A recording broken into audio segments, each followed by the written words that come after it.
চাকরি প্রার্থীদের পর এবার আইনজীবীদেরও বাংলায় সওয়াল করতে বললেন কলকাতা হাইকোর্টের স্বনামধন্য বিচারপতি অভিজিৎ গঙ্গোপাধ্যায়।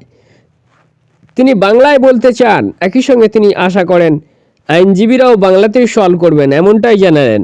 গত মঙ্গলবার বিচারপতি গঙ্গোপাধ্যায় প্রশ্ন তুলেছিলেন, কলকাতা হাইকোর্টে কেন বাংলায় মামলার সওয়াল করা হবে না। বৃহস্পতিবার এজলাসে উপস্থিত আইনজীবীদের উদ্দেশ্যে তিনি বলেছিলেন, আমি বাংলায় বলতে চাই, আমি আশা করব যে আপনারাও বাংলায় সওয়াল করবেন, কারণ এজলাসে উপস্থিত অনেক মামলাকারী রয়েছেন যাদের বুঝতে অসুবিধা হয়। তবে কারো অসুবিধা থাকলে তিনি ইংরেজিতে বলতে পারেন। একই প্রসঙ্গে তৃণমূল সাংসদ কল্যাণ বন্দ্যোপাধ্যায়ের ছেলে আইনজীবী শীর্ষণ্য বন্দ্যোপাধ্যায় আদালতে বলেন, আইনের সমস্ত বিষয় ইংরেজিতেই হয়ে থাকে, যেমন আবেদন, পিটিশন, হলফনামা, এফিডেভিট, নির্দেশ, অর্ডার সবই তো লেখা হয় ইংরেজিতে। ওই আইনজীবীর প্রশ্ন, বাংলায় সওয়াল করলে কিভাবে চলবে, সওয়াল পর্ব কোন কাজে ব্যবহার করা হবে। এরপরেই বিচারপতি গঙ্গোপাধ্যায় বলেন, আমি তো বলিনি, আদালত চত্বরে যারা আসেন তারা যাতে বুঝতে পারেন আদালত কক্ষে কী হচ্ছে সেই কথা ভেবে সওয়ালটা বাংলায় করা হোক, এমনটাই বলা হয়েছে।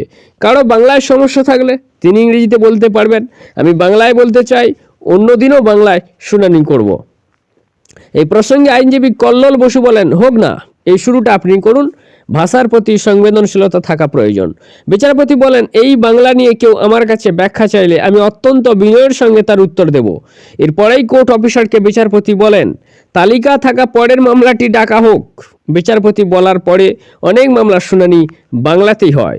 গত 16 জানুয়ারি মঙ্গলবার একটি মামলার শুনানির ফাঁকে চাকরি প্রার্থীদের বিচারপতি বলেছিলেন যে, আমি লক্ষ্য করেছি অনেকে ইংরেজি বলতে স্বচ্ছন্দ নন, আপনাদের মামলা আপনারা বাংলায় বলতে পারবেন। তিনি জানিয়ে দেন, তার সঙ্গে ইংরেজিতে কথা বললে তিনিও ইংরেজিতেই বলবেন, যিনি বাংলায় বলবেন তার সঙ্গে তিনি বাংলাতেই বলবেন। নমস্কার, নজর রাখবেন পশ্চিমবঙ্গ টিভিতে।